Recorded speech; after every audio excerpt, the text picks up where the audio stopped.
There's some perks to being in the media, and that's to be able to do like what they call preview flights or preview anything, really.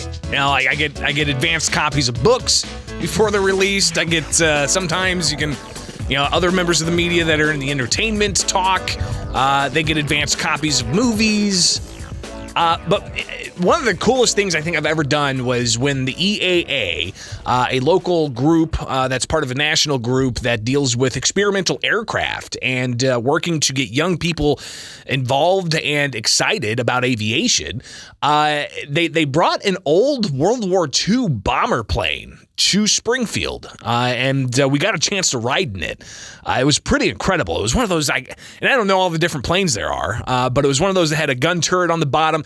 I remember taking video and just being so enthralled with it. Well, there's another opportunity coming up for you to get into one of these experimental aircrafts from the back in the day, and it's the Ford TriMotor. To talk more about that is the president of the local EAA Chapter 770, John Salz, joining us on WMAY with Springfield's Morning News. I'm Greg Bishop. John, thanks for taking time with us. Super excited. Give us the details. What's going on?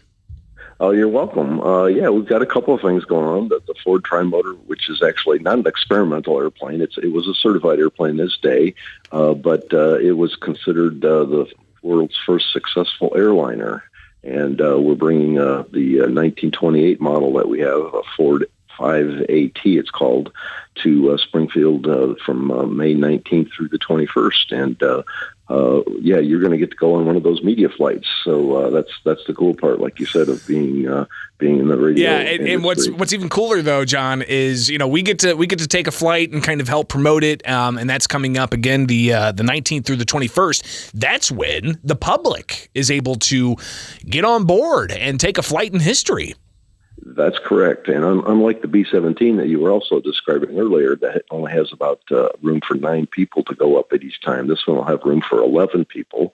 And it's also a much lower cost because it's a smaller airplane and has smaller engines and is much more affordable to operate. So we can keep the cost down. So you can sign up online in advance for only $80 per person for adults and $85 at the gate, if you will. And youth are still up through, I believe, 18 are only $55 either in advance or at the door. And what's so great about that, John, is this is really, it's the adults are going to love it. You're gonna feel like a kid. There's no question about it. But this is really to get the kids interested in what's going on with aviation. Well, that ties into something that we had scheduled for last Saturday, but the weather prevented us from doing it, so we had to postpone it to this coming Saturday. But that's another program that we have called the Young Eagles, and that's coming up again. The rain date that we had was for May 7th. That's coming up this coming Saturday. It's going to be out at Lincoln Land Community College's LRS Aviation Center from 10 to 2. For that one, we'd like people to go to a website to register in advance so we have an idea how many people are coming.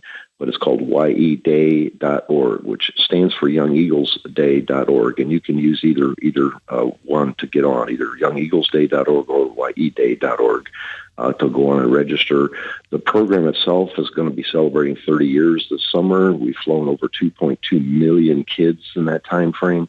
We really slowed down with COVID, of course, when that hit us. So we would have probably been near the 3 million mark had we not had to deal with COVID the last couple of years. But that's a wonderful program. That's a free airplane ride for kids. So we do encourage, again, like you said, trying to get youth involved in aviation. And that's one of our ways to do it. And you guys just recently gave a scholarship to a young person that is really interested in aviation.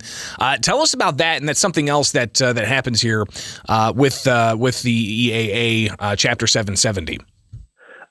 Yes, that we have awarded a third scholarship for basically it's to cover the cost of getting their private pilot's license.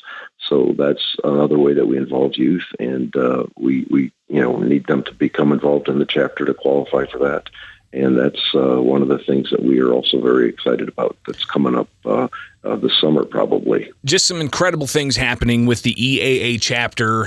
770 here in Springfield. Again, you can fly the Ford TriMotor, and you can go to the website flytheford.org. Find the Springfield date.